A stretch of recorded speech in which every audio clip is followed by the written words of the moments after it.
Russian company ZALA Aero unveils new loitering munitions named Lancet. The system comprises reconnaissance, communications, navigation and strike components. It features a heavier payload and is more effective than conventional weapon systems.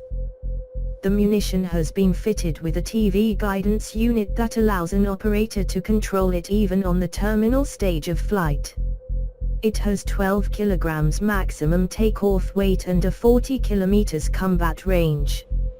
It can be equipped with high explosive or high explosive fragmentation warheads capable of autonomously finding and hitting a target.